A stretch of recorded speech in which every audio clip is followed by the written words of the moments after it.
Hello, geeks and geektresses, and welcome to the first episode in a small series that I'm going to be doing.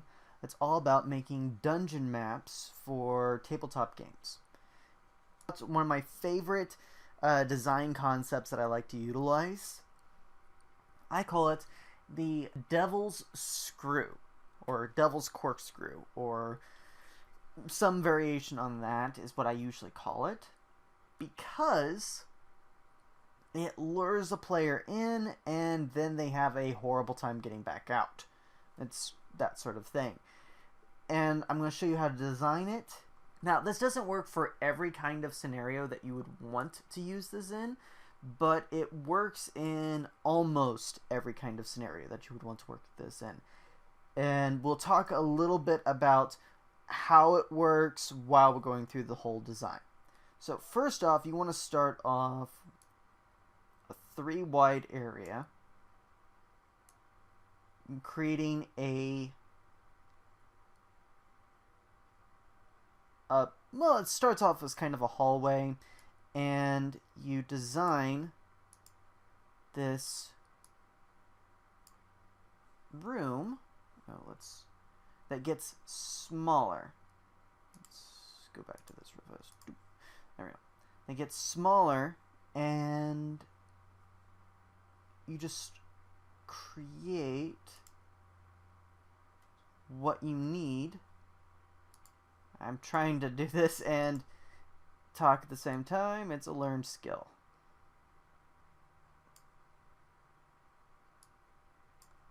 These are walls. What you're doing here is you're creating a nice wide area for your players to come into. They come in, and they move through the area, and the area is getting smaller without them quite realizing this. This is just the standard layout for what you're doing. Every time they enter a new chamber, every time they enter a new hallway, there's another challenge that wears them down slowly. And that's the key component to a Devil's Screw, is you're wearing the players down slowly until they're in the center of the map. You're not really challenging them. You're getting them to burn spells. They're taking small hits here and there. They are just not quite having a good day. And in the process, they're getting pushed deeper and deeper into these more and more narrow confines until they get to the center. And once they've gotten to the center here, this is a secret route out of the area. But even the secret route has a unit or two in it that is extremely tanky. And once they've gotten into this area, let's put down orange. Orange will represent doorway.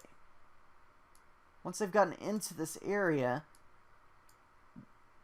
this is when you have the returning raiding party. The whole reason why the players were trying to get into this spot to begin with. The big bads come home, and they find that their buddies have all been killed or are being killed by the adventuring party. Now, this secret exit, this underground exit, let's say, let me put something down to represent stairs here so that this makes a lot of sense. Let's call these stairs, okay? So, block. Oop. These are stairs. This is a secret exit, and these areas are not related. In order to keep this from being just too dungeony, just too, out there, what you would say in these hallway areas is they're connecting to bedrooms and just standard housing type accommodations for bandit raiders or whatever kind of monster you decide to have live in this. This is a very modular type dungeon. This is something you stick inside of another dungeon and say this is the barracks area. And then once they've gotten to the central area here, they discover something that would be valuable but is extremely heavy. Such as, instead of finding a sack of gold coins, they find silver bricks. Something that would be worth the effort to pick up and carry away, but is in high enough quantity that it puts them above their normal carrying capacity. This slows them down and makes it a physical conundrum for them to just simply break and run. And the confines of the dungeon itself is keeping that from being a possibility as well. This way, the players will have burnt their spells, they'll burnt a few hit die, they'll be in a arduous situation that keeps them from just getting out of this scot-free. This is to, whatever you do, however, when you're setting this up, do not make it a moral conundrum. For instance, this final chamber cannot be where you keep the damsel in distress. This chamber here is where you keep the rum. This is where you keep the loot.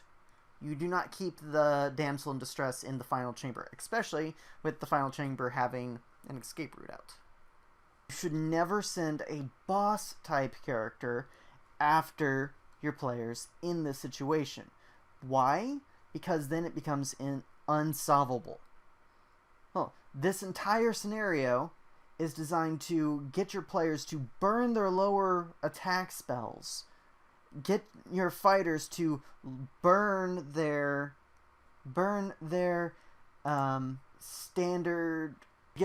the players to burn the fighter characters to burn some HP, to use up key energy for monks, blade maneuvers for fighters, and for blade masters, and so on and so forth. You are physically exhausting your players once they get to this point, and then you give them the reward, and now they have to pay the real price to get out. Since this is a secret path, if the players decide to try to exit this way and try to force their way through the returning raiding party, this is when you have the one character come in behind and sandwich them.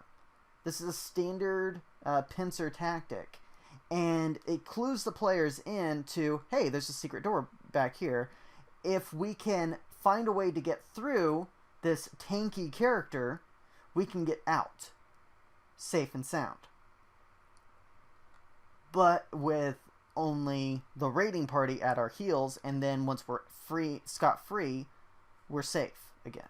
In this kind of scenario, you would actually put another tanky character at the very end of the dungeon, and then your fighter character will have most likely tried to block up the secret door out, and then your the squishier players will have to take out another less powerful tank character, while the fighter is all the way in the back trying to hold back the raiding party.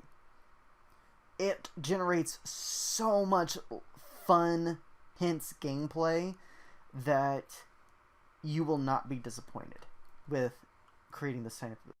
This is Geekly Entertainment. Like and subscribe to let me know that you like my channel, and hit that bell icon to get regular updates.